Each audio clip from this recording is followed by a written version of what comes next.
आप सभी का स्वागत है एग्जाम्पल्स में। आज से हम यूपी टेट का सिलेबस शुरू करने जा रहे हैं। पहले सीडीपी में हम लोग सभी इम्पोर्टेंट सिद्धांत को कवर करेंगे, फिर उसके बाद हम क्वेश्चन लगाना शुरू करेंगे। तो आप सब बने रहिएगा हमारे साथ इस सफर में। तो चलिए अपनी यूपी टेट की तैयारी का आगाज करते हैं मनोविज्ञान के एक बहुत ही फाउंडेशनल सिद्धांत से, थॉर्नडाइक का संबंधवाद का सिद्धांत, जिसे थ्योरी ऑफ कनेक्शनिज्म भी कहा जाता है। आज हम इस पूरे सिद्धांत को इन 5 हिस्सों में समझने वाले हैं। हम शुरुआत करेंगे थॉर्नडाइक के मशहूर प्रयोग से, फिर उनके 5 गौण नियमों को जानेंगे, इस सिद्धांत की क्या कमियां हैं वो देखेंगे, और आखिर में परीक्षा के लिए जो सबसे ज़रूरी पॉइंट्स और कीवर्ड्स हैं उन्हें भी समझेंगे। तो सबसे पहले एक सवाल कि आखिर हम सीखते कैसे हैं? कोई भी, चाहे इंसान हो या जानवर, ये सीखने की जो प्रक्रिया है ये होती कैसे है? इसी बुनियादी सवाल का जवाब थॉर्नडाइक ने अपने एक प्रयोग से खोजने की कोशिश की थी। और ये प्रयोग ही थॉर्नडाइक के पूरे सिद्धांत की नींव है। इसे पजल बॉक्स एक्सपेरिमेंट के नाम से जाना जाता है। चलिए देखते हैं कि इसमें आखिर हुआ क्या था। तो देखिए, सेटअप बहुत ही सिंपल था। एक पिंजरा जिसे पजल बॉक्स का नाम दिया गया, और उसके अंदर एक भूखी बिल्ली को रख दिया, और बाहर रख दी मछली, जो बिल्ली का मोटिवेशन थी। अब यहाँ से सीखने का पूरा प्रोसेस शुरू होता है, और ये 7 स्टेप्स में होता है। इसको आराम से समझते हैं। देखिए, स्टेप 1 है ड्राइव, यानी बिल्ली के अंदर की भूख। स्टेप 2 है गोल, यानी उस मछली तक पहुंचना। लेकिन एक ब्लॉक है, एक बाधा, और वो है पिंजरे का बंद दरवाजा। अब इस बाधा को पार करने के लिए बिल्ली क्या करती है? वो करती है रैंडम मूवमेंट्स, मतलब पिंजरे को नोचना, इधर उधर हाथ पैर मारना, हर मुमकिन कोशिश करना। और फिर अचानक से, संयोग से, उसका पैर एक लीवर पर लग जाता है और दरवाजा खुल जाता है। इसे कहते हैं चांस सक्सेस। जब ये बार बार हुआ तो बिल्ली धीरे धीरे ये समझने लगी कि कौन सी हरकत काम की है और कौन सी बेकार। इसे कहते हैं सिलेक्शन ऑफ राइट रिस्पॉन्स। और आखिर में आता है फिक्सेशन का स्टेज, मतलब अब बिल्ली को पक्का पक्का पता चल गया है कि दरवाजा कैसे खोलना है। वो बिना कोई गलती किए सीधा लीवर दबाती है और बाहर आ जाती है। तो ये तो था एक्सपेरिमेंट। अब इसी के आधार पर थॉर्नडाइक ने सीखने के कुछ मुख्य नियम तो दिए ही, लेकिन साथ में 5 गौण नियम भी दिए। और हाँ, यूपी टेट के जो थोड़े मुश्किल सवाल आते हैं ना, वो अक्सर यहीं से बनते हैं। चलिए देखते हैं कि ये नियम क्या हैं। तो कुल 5 गौण नियम हैं। चलिए एक एक करके इनको समझते हैं, क्योंकि ये सारे नियम हमारी डे टू डे लर्निंग से जुड़े हुए हैं। पहला नियम है बहुअनुक्रिया का नियम। देखिए, इसका मतलब बहुत सीधा है।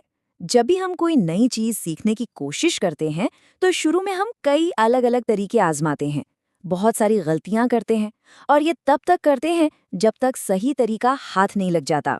इसका सबसे बढ़िया उदाहरण है साइकिल चलाना सीखना। याद है, शुरू में कितनी बार गिरे होंगे, हैंडल कभी इधर जाता था कभी उधर, पर धीरे धीरे कोशिश करते करते हम सही बैलेंस बनाना सीख ही गए। यही है ट्रायल एंड एरर से सीखना। दूसरा नियम है मानसिक स्थिति का नियम, और ये बहुत ही ज्यादा जरूरी है। ये नियम कहता है कि सीखने वाले का एटीट्यूड कैसा है, उसकी मानसिक स्थिति क्या है, इस पर सीखने की स्पीड बहुत डिपेंड करती है। अगर कोई सीखने के लिए तैयार ही नहीं है तो उसे सबसे आसान चीज भी नहीं सिखाई जा सकती। तीसरा है आंशिक क्रिया का नियम। इसके मुताबिक हम किसी भी प्रॉब्लम को एज अ होल नहीं देखते, बल्कि उसके जो ज़रूरी हिस्से हैं, जो की पार्ट्स हैं, उन पर फोकस करते हैं। तभी तो अच्छे टीचर्स क्या करते हैं, वो पूरे चैप्टर को छोटे छोटे हिस्सों में बांटकर पढ़ाते हैं, ताकि वो आसानी से समझ में आ जाए। चौथा नियम है सादृश्यता का नियम, या लॉ ऑफ एनालॉजी। ये कहता है कि जब भी हमारे सामने कोई नई प्रॉब्लम आती है तो हमारा दिमाग फौरन अपने पुराने अनुभवों को खंगालता है। हम सोचते हैं, अरे ऐसा ही कुछ तो पहले भी हुआ था, तब क्या किया था। मतलब हम अपने पुराने ज्ञान को नई सिचुएशन में इस्तेमाल करते हैं। और 5वां आखिरी नियम है साहचर्यात्मक स्थानांतरण का नियम। नाम सुनकर थोड़ा मुश्किल लग सकता है, पर उदाहरण से बिल्कुल साफ हो जाएगा। सोचिए, एक बच्चा है जो अपनी माँ से बहुत जुड़ा हुआ है। अब अगर माँ पास में नहीं है तो वो बच्चा माँ की फोटो देखकर या उनका कोई कपड़ा हाथ में लेकर भी वही प्यार, वही अपनापन महसूस करता है। यहाँ क्या हुआ, जो रिस्पॉन्स बच्चे का माँ के लिए था वो अब माँ से जुड़ी एक चीज पर शिफ्ट हो गया। इसी को कहते हैं एसोसिएटिव शिफ्टिंग।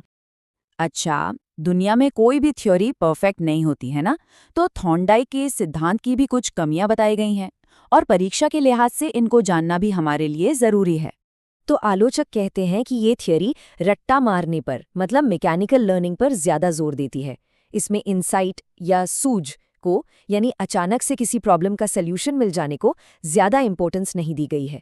और एक सबसे बड़ी आलोचना ये भी है कि ये सिद्धांत इंसानों से ज्यादा जानवरों पर किए गए एक्सपेरिमेंट्स पर बेस्ड है।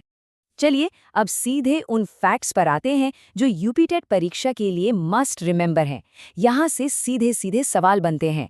ये स्लाइड बहुत इंपॉर्टेंट है। देखिए, उनकी 2 मशहूर किताबें हैं, एजुकेशनल साइकोलॉजी और एनिमल इंटेलिजेंस।